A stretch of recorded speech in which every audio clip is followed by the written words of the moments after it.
Tahukah kalian, kisah jin penunggu Sungai Nil takut dengan Umar bin Khattab? Dalam Fatawa wa Aqdiyah Amirul Mukminin Umar ibn al-Khattab karangan Muhammad Abdul Aziz al-Halawi, dikisahkan mengenai kejadian yang dialami oleh Gubernur Mesir Amr bin As saat itu. Suatu ketika Amr bin As didatangi sekelompok penduduk sekitar Sungai Nil yang mengadukan kepadanya mengenai kondisi Sungai Nil yang sedang kering. Mereka berkata, "Wahai Gubernur, saat ini Sungai Nil sedang kering. Sungai Nil itu tidak akan mengalirkan air kecuali jika kami melakukan tradisi yang selama ini selalu dilakukan oleh nenek moyang kami." Amr bin As menanyakan tradisi seperti apa yang mereka lakukan. Mereka menjelaskan bahwa setelah berlalu 11 hari dari bulan tersebut mereka mencari seorang gadis untuk dikorbankan. Mereka meminta kerelaan orang tuanya gadis ini didandani dan diberi perhiasan yang paling indah, dan kemudian dilemparkan ke Sungai Nil sebagai persembahan. Jika semua itu sudah dilakukan, biasanya Sungai Nil akan mengalirkan airnya lagi. Tentu saja Amr bin As melarang dilanjutkannya tradisi seperti itu, karena Islam menghancurkan tradisi-tradisi jahiliyah merusak akidah umatnya. Setelah mengadukan keluhan mereka kepada Amr bin As, kembalilah penduduk sekitar Sungai Nil ke rumahnya masing-masing. Dengan perasaan kecewa, Sungai Nil tetap saja masih kering, hingga hampir saja mereka memutuskan untuk pindah.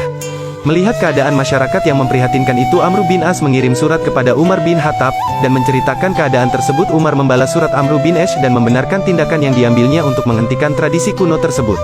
Selain itu, Umar juga menyelipkan satu surat lain yang ditujukan untuk Sungai Nil. Amr bin As diminta untuk melemparkan surat tersebut ke dalam Sungai Nil yang sedang kering tersebut.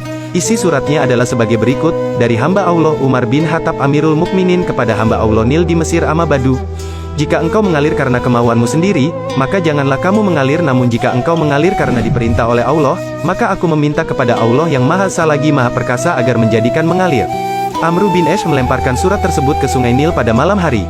Sehari sebelum peringatan Hari Raya Salib oleh kaum Nasrani, pagi harinya Sungai Nil telah terisi air sedalam 16 hasta, hanya dalam semalam, dan terus mengalir hingga sekarang. Demikianlah Sobat Muslim, sungguh dengan izin Allah, tradisi kuno masyarakat Mesir yang telah berjalan ratusan bahkan ribuan tahun telah dihancurkan oleh Umar bin Khattab radhiyallahu anha. Jin yang selama ini mendiami Sungai Nil sangat ketakutan hanya dengan secari kertas yang ditulis oleh Umar bin Khattab. Nah, itulah salah satu karomah dari Sayyidina Umar bin Khattab radhiyallahu anha. Semoga dengan cerita ini kita mendapatkan ilmu yang bermanfaat. Amin.